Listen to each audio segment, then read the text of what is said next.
All right, now we're going to play a game with a real number system. Now that you know what rational numbers are, integers, whole number, and natural numbers, I like to play a game called the security clearance game. So what I'm going to do is I'm going to put a number down here. Let's just say the number 5, okay? I got the number 5. Now I need to figure out what's the highest security clearance this number 5 can fit into in the real number system. Now if you think about it, when you go to an airport, you don't just hop on a plane. You got to go through many different security clearances to get on the plane, right? I want you to think about that, like going to the airport, is what we're going to do with this 5 here. So, is 5 a rational number? Yes, because I can write 5 as a fraction or a ratio, 5/1. So it has security clearance to get in the rational numbers room, okay? Then you have to ask yourself, does it have security clearance to get in the integer room?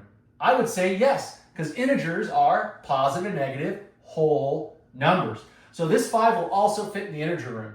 Wait a second, does it even have security clearance to get in the whole numbers room? Yes, it does. 5 is definitely a whole number. But then, is it also a natural number or a counting number? Yes, 5 is also a counting number. So where would 5 belong in the real number system?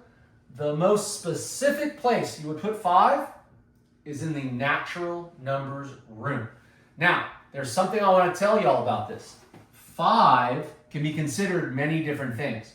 We could call 5 a real number, because it's in the real number system. We could also call 5 a rational number, because it's definitely a rational number. We can also call 5 an integer.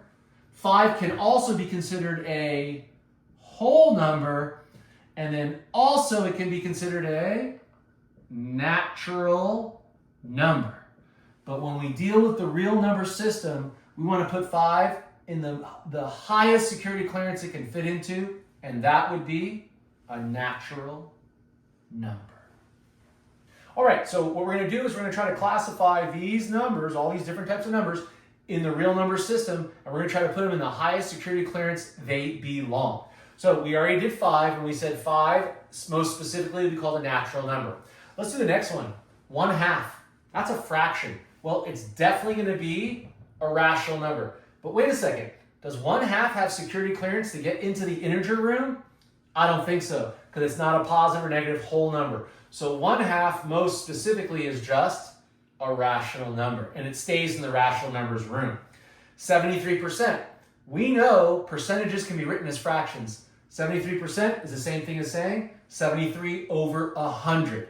That's a fraction or ratio. That belongs in the rational numbers room. It can't be an integer, it can't be a whole number, it can't be natural, because it's a fraction. So 73% is stuck in the rational numbers room. -8. Well, -8 can be written as a fraction, -8/1, but -8 also has security clearance to get into what room? The integer room, because it's a positive or negative whole number. Now, can -8 fit in the whole numbers room? No.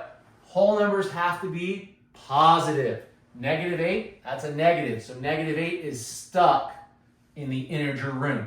But I do want to reiterate, -8, not only is it a real number, it's also a rational number, but most specifically, we would call it an integer.